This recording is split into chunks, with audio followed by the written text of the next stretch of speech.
이 베드로전서의 마지막 부탁이 나옵니다. 이것은 베드로 사도가 이 베드로전서를 기록하면서 가장 중요하게 여기는 것을 부탁하고 있죠. 우리가 사람이 숨질 때에도 마지막 부탁, 이것은 아주 중요한 내용을 전달하지 않습니까?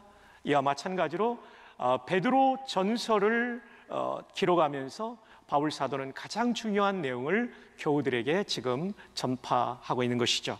자, 함께 볼까요? 베드로전서 3장 8절, 마지막으로 말하노니 너희가 다 마음을 같이하여 동정하며 형제를 사랑하며 불쌍히 여기며 겸손하며. 마지막으로 말하노니, 이 얘기는 지금 가장 중요한 얘기를 하겠다는 거죠.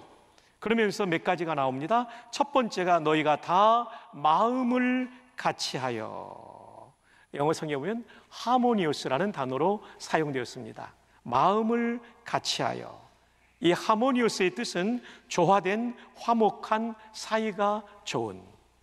이 베드로 사도가 이 박해 시대를 살고 있던 성도들에게 남겨주고 있는 가장 중요한 마지막 부탁의 첫 번째로는 하모니오스, 화목하라는 것입니다. 그리고 한두 사람끼리만 화목하는 것이 아니라 너희가 다, 영어 성경은 all of you, 너희 모두가 화목하라. 몇 사람과만 화목한 것이 아니라 교회 전체의 성도와 화목할 수 있도록 해야 된다. 이것이 마지막 부탁의 첫 번째 내용입니다.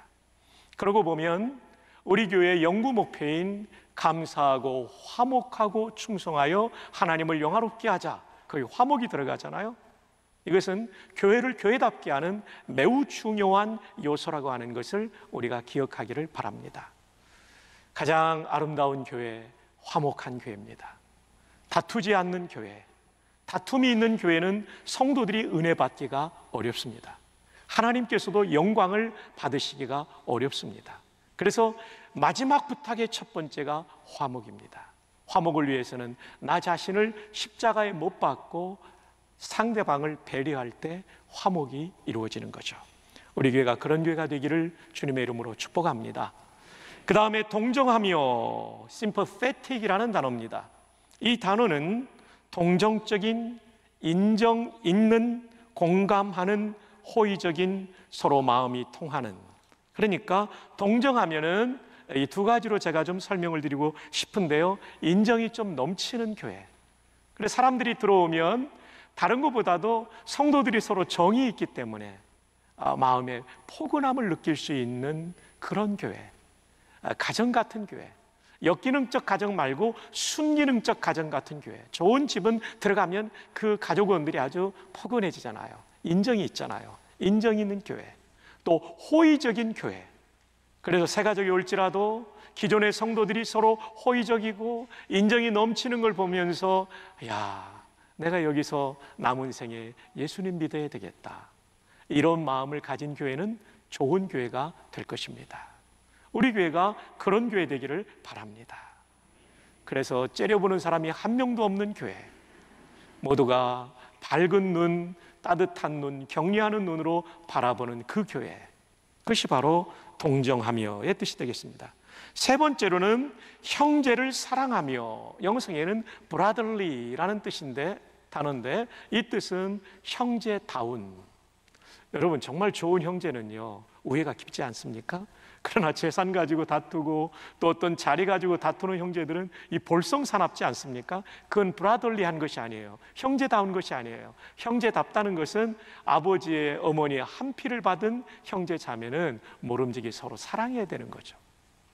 여기서 형제다운이라는 브라더리, 형제를 사랑하며, 형제다운 것이 형제를 사랑하며이기 때문에 그렇게 번역을 했는데요, 우리는 예수님의 피로 말미암아 하나님을 아버지로 모신 형제 자매들입니다. 교회가 교회다운 것은 형제 자매의 사랑이 있는 것이죠. 여기 보면 필라델포스라는 단어가 사용되었어요. 이 단어는 두 가지 합성어입니다. 필로스가 사랑이고 아델포스가 형제입니다. 자매는 아델페, 에타를 쓰면 자매가 되죠. 오스로 끝나면 남성이고 에타로 끝나거나 알파로 끝나면 여성인데요, 어쨌든 형제 사랑이라는 단어죠. 여기서 그 유명한 미국의 중요한 도시인 필라델피아라는 도시의 이름이 필라델포스에서 온 것입니다. 형제 사랑.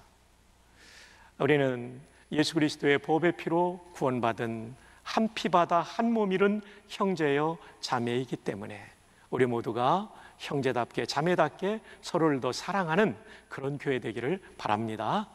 아멘. 그 다음 네 번째, 불쌍히 여기어 kind hearted라는 단어가 사용됐습니다. 그것은 말 그대로 불쌍히 여기다 또는 마음이 상냥하고 친절하다 이런 뜻을 가지고 있습니다. 여러분, 베드로 사도가 불쌍히 여기라는 말을 마지막 부탁에 집어넣은 이유는 무엇일까요? 인간은 실수하기 쉽습니다. 인간은 잘못되기 쉽습니다. 모든 것을 정죄한다면, 비난한다면 살아남을 사람은 한 명도 없습니다. 그의 실수 앞에 불쌍히 여기며 용서할 때 인간관계, 가족관계, 교회 교우들의 관계, 사회의 인간관계가 회복될 수가 있는 것이죠. 사실 불쌍히 여겨 용서하는 것은 하나님을 닮은 특징이라고 할 수 있습니다. 마태복음 18장에 보면 베드로가 형제를 몇 번 용서해야 됩니까? 그때 예수님께서 70번씩 7번이라도 용서하라는 말씀을 하시면서 이 비유의 말씀을 하십니다. 한 왕이 모든 것을 결산할 때라고 마태복음 18장에 이 비유가 시작됩니다. 그리고 이 임금에 대해서 뒤에 흘러갈수록 주인이라는 말로 나오는데요. 자, 이 말씀을 한번 보시겠습니다. 27절, 그 종의 주인이 임금을 말합니다. 문맥상 불쌍히 여겨 놓아 보내며 그 빚을 뭐하여 주었더니? 탕감하여 주었더니. 여러분, 이 종이 빚을 얼마나 졌냐면 임금에게 1만 달란트의 빚을 졌습니다. 1만 달란트가 얼마냐면요, 우리나라 돈으로 지금 계산하면, 지금의 화폐 가치로 계산하면 22조 원입니다.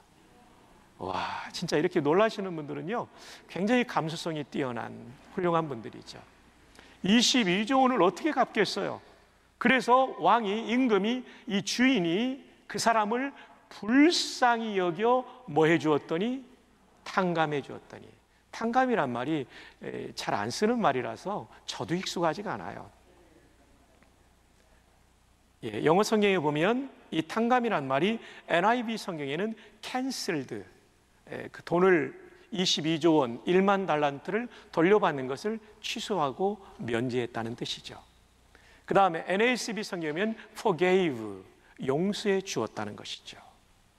이 비유를 통해서 예수님께서 하시고자 하시는 말씀은 무엇인가 하면, 저와 여러분이 얼마나 어마어마한 죄인이었으며 우리의 힘과 노력으로는 내 죄 문제를 해결할 수 없었는데 왕이신 하나님께서 당신의 아들을 이 땅에 보내시고 우리의 죄값을 십자가에서 치르게 하심으로써 우리를 불쌍히 여기시고 탕감, 용서해 주셨다는 사실을 말씀해 주고 있는 것입니다.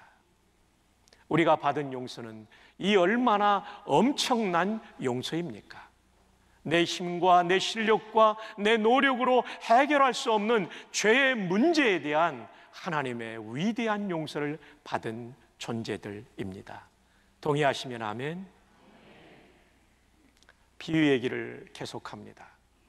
1만 달란트를 용서받은 사람이 왕 앞에서 이제 돌아 나오게 되죠. 얼마나 이 사람 마음이 기뻤을까요? 해결할 수 없는 이 1만 달란트 22조 원을 면제받았으니까요. 또 용서받았으니까요. 너무나 기뻐서 나오는데, 나오다 보니까 한 사람을 만났는데 자기 친구예요. 이 친구는 자기에게 100데나리온의 빚을 진 사람이에요. 100데나리온은 1,000만 원쯤에 해당됩니다. 빚을 갚으라고 하면서 멱살을 잡고, 성경에 보면 목을 잡고 이 사람을 압박하는 내용이 나옵니다. 이 소식을 들은 임금이 진노합니다. 그러면서 이 사람을 다시 불러들여서 이 말씀을 하십니다.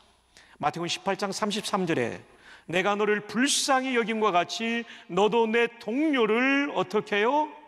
불쌍히 여김이 어떻다고요? 마땅하지 아니하냐. 그렇죠. 어마어마한 빚을 용서받은 사람이, 어찌 그 작은 빚을 용서하지 못한단 말입니까?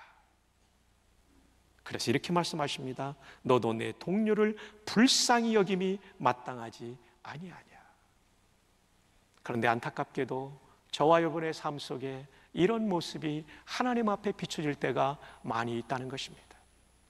우리는 하나님께로부터 엄청나고 위대한 용서를 받았음에도 불구하고 나는 나에게 상처를 주고 나에게 손해를 입히고 내 마음에 들지 않는 사람들을 아직도 용서하지 못하고 있는 그 나에 대하여 주께서 말씀하십니다. 내가 너를 불쌍히 여김과 같이 너도 내 동료를 불쌍히 여김이 마땅하지 아니하냐. 너도 내 동료를 불쌍히 여김이 마땅하지 아니하냐. 주께서 오늘도 우리에게 말씀하시는 내용입니다. 이 비유의 말씀을 직접 들었던 베드로, 예수님께 직접 들었던 베드로가 마지막 부탁에 불쌍히 여기며를 집어넣고 있습니다. 왜냐하면 모든 인간관계는 불쌍히 여길 때 회복이 일어나기 때문입니다. 다섯 번째, 겸손하며 험불. 이것은 자기를 낮춘다는 뜻이죠. 그렇습니다. 자기를 낮출 때 공동체가 화목하게 될 수 있는 거죠. 연결이 되는 거죠. 이어서 베드로는 우리가 이렇게 살아야 되는 이유를 말합니다. 근데 이렇게 사는 6가지를 한번 정리하고 그 이유를 말씀드리겠습니다. 베드로 사도의 마지막 부탁 중간 요약입니다. 첫 번째, 마음을 같이 하라는 것은 화목하며 살다는 거예요. 동정하며라는 얘기는 인정이 있게 살라는 거예요. 호의적으로 대하라는 거예요. 형제를 사랑하고 형제다운 것이 바로 사랑하는 거죠. 불쌍히 여기며 불쌍히 여기기 때문에 용서하라는 것이죠. 겸손하며 그대로입니다. 악을 악으로 욕을 욕으로 갚지 말고 도리어 복을 빌라 축복하며 살라는 것입니다. 우리가 이렇게 살기를 바랍니다. 쉽지 않지만 도전하며 하나님이 기뻐하시는 모습으로 성화되어 가기를 바랍니다. 그러면 이렇게 살아야 하는 이유가 무엇입니까? 3장 9절의 하반절입니다. 이를 위하여, 이것을 위하여 너희가 부르심을 받았으니. 이 부르심은 구원의 부르심, 구원의 소명을 말합니다. 저와 여러분이 구원받은 목적은 뭐냐면 이 패역한 죄가 가득한 세상 속에, 이기적인 세상 속에 그렇지 않은 하나님의 형상을 가진 사람들이 살고 있는 것을 하나님이 보고 싶어 하시는 것입니다. 이 6가지를 실천하는 하나님의 자녀들의 모습을 하나님은 보고 싶어 하기 때문에 우리를 구원하셨다는 것입니다. for라고 시작되죠. You were called. 여러분이 부름받았습니다. For the very purpose. 바로 이 목적을 위하여. 강조가 들어가죠. 바로 이 목적을 위하여. 그리고 그 목적이 that 이하에 설명됩니다. You might inherit. 너는 분명코 상속받을 것이다. A blessing. 복을 상속받을 것이다. 그러면 우리가 복을 상속받는다고 하는데 이 복은 무엇일까? 우리말 번역에는 복을 이어받게 한다고 할 때 복을 이어받는다, 이것이 직역하면 복을 상속한다는 뜻이거든요. 복을 상속받는다는 뜻은 무슨 뜻입니까? 우리가 하나님께로부터 받는 최고의 복은 무엇입니까? 영생입니다. 어떤 분은 아파트 샀는데 갑자기 막 2배로 오르는 걸 복으로 생각하는데 그것은 최고의 복이 아닙니다. 오히려 그것 때문에 망할 수도 있습니다. 어떤 분은 높은 자리에 올라가는 거 복이라고 생각하는데 그것이 최고의 복이 아닙니다. 오히려 높이 올라가면 위험합니다. 사람이 권력을 가지게 되면 요즘의 정치인들처럼 큰 실수를 저지를 수 있기 때문입니다. 진짜 복, 영원한 복은 영생인 줄로 믿습니다. 이게 최고의 복입니다. 우리가 상속한 최고의 복은 영생입니다. 하나님의 자녀로 살고 있는 지금 이 영생을 가지고 있고 누리고 있습니다. 완전히 누리는 것은 죽어서 누리고 더 완전히 누리는 것은 예수님 다시 오실 때 부활의 몸을 입고 우리는 누리게 될 겁니다. 여러분, 여러분의 몸이 연세가 들어가면서 아픈 데가 이곳저곳 생기지 않습니까? 아무리 치료해도 치료되지 않는 부분들이 있지 않습니까? 그리고 어느덧 우리는 한 줌의 채로 돌아갈 인생들입니다. 여러분, 그렇게 보면 인생은 너무나 하잘것없고 속절없이 흘러가는 것이 인생이죠. 떵떵거리고 살았던 분들도 언젠가는 수많은 사람들의 환송 가운데 이민을 떠나야 되죠. 천국 아니면 지옥으로요. 그런데 우리에게는 천국에 이민 갈 수 있는 이 놀라운 영생을 상속받았으니 이것이 가장 큰 복이심을 믿으시기를 바랍니다. 자, 다시 한번 베드로 사도의 마지막 부탁의 요약을 한번 봅시다. 첫 번째, 화목하게 살아라. 두 번째, 인정 있게 살아라. 세 번째, 형제 사랑을 하라. 네 번째, 불쌍히 여겨 용서하라. 다섯 번째, 겸손하라. 그리고 악을 악으로 욕을 욕으로 갚지 말고 축복하며 살아라. 할렐루야. 이렇게 사는 것이 영생을 상속한 성도의 마땅한 삶이 되는 것이죠. 여러분, 누군가에게 인사할 때 여러분이 좀 마음을 담아서 인사하세요. 이렇게 하고 인사하지 마시고 마음을 담아서, 눈동자도 이렇게 가지고 하지 마시고 웃으면서 이렇게 인사를 하시면 또 여러분도 웃으면서 잘 지내세요? 보고 싶었어요. 뭐 이렇게 인사를 하는 거죠. 그죠? 네. 잘 지내고 계십니까? 이렇게 인사를 해야 되는데 인사를 해도 이렇게 하고 가버리고 이러면 안 된다는 거죠. 네. 최선을 다해서 인사도 중요한, 인사도 사랑입니다. 한번 따라합시다. 인사하는 것도 사랑이다. 네, 그걸 꼭 기억하십시오. 왜냐하면 인사를 잘 하지 않을 때, 또 잘 받지 않을 때 그것도 마음에 상처를 줄 수 있어요. 여러분에게 좀 제가 워낙 수천 명의 성도님들에게 인사를 나누다 보니까 혹시 제가 지나쳤다면 용서해 주시길 바라고요. 다음에 꼭 얘기하세요. 몇 월 몇 시 어디서 나를 지나쳤습니다. 그럼 제가 꼭 사과하고 고개를 깊이 숙여서, 허리까지 숙여서 인사를 드리겠습니다. 이제 우리는 어떻게 살아야 될까요?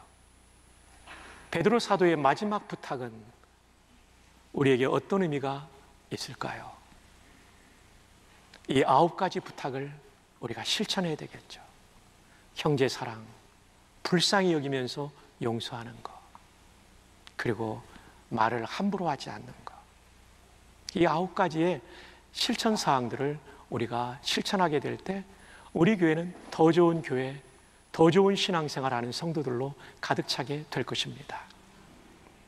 1956년 1월 8일 에콰도르의 큐라레이 강 팜비치 강가에서 미국의 명문대를 나온 5명의 젊은 20대의 선교사들이 학살을 당했습니다. 이때 미국의 라이프지는 선교사들이 대학살을 당했다는 선교사 대학살 사건이라는 헤드라인을 잡았습니다. 수많은 언론들은 이 무슨 낭비인가, 이 무슨 낭비인가, What a waste, What a waste라는 헤드라인을 잡고 대서특필을 했습니다. 겉으로 볼 때 그들의 죽음은 낭비였습니다. 무모한 죽음이었습니다.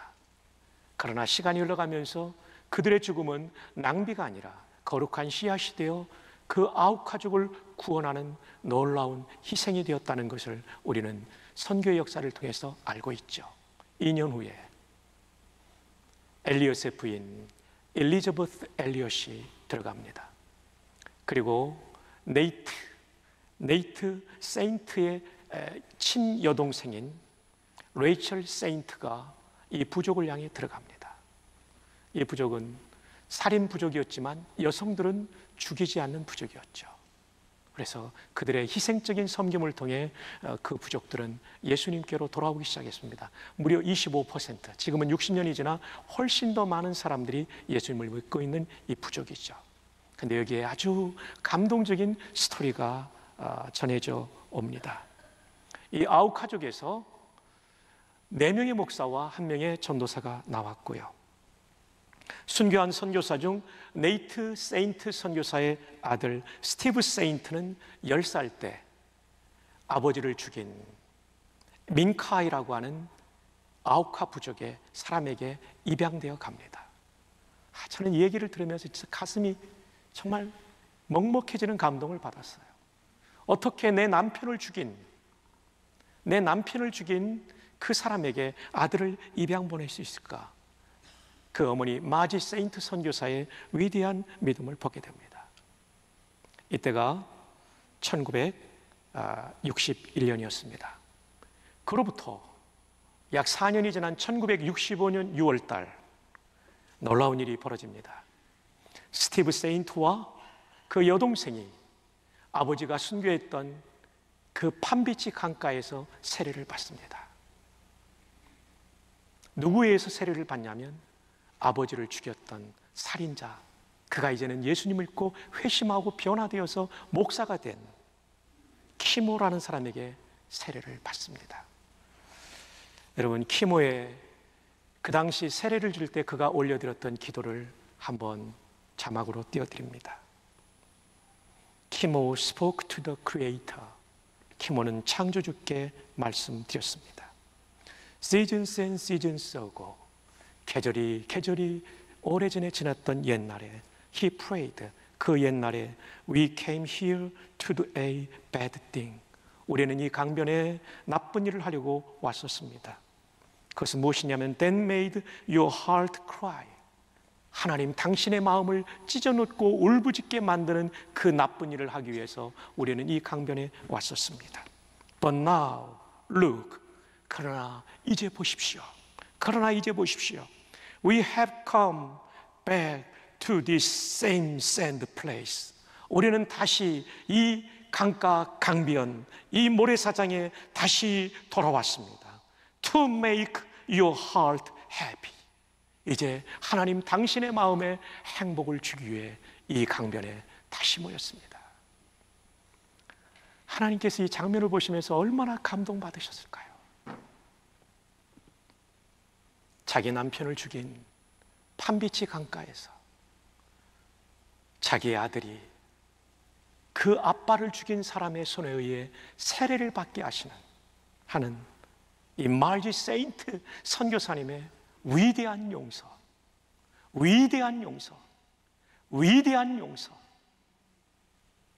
하나님께서 이 장면을 바라보시면서 얼마나 감격의 눈물을 흘리셨을까요?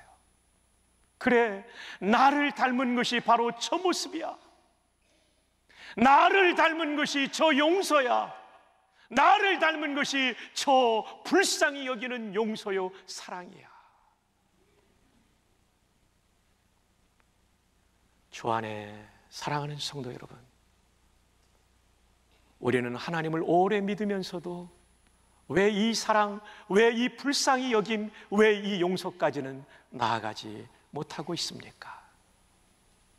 그래서 세상의 사람들도 볼 때 교회는, 성경은 뛰어나지만 저들의 삶은 우리보다 못하다라고 생각하는 이 모습을 보여주고 있냔 말입니다. 언제까지요? 이제는 이 자리에서 떨쳐 일어나 네이트 세인트의 부인 마지 세인트가 보여줬던 이 위대한 용서, 아니 이 용서를 가능하게 하셨던 하나님 아버지의 불쌍히 여기심과 용서의 심장을 우리도 가질 수 있기를 주님의 이름으로 축복합니다.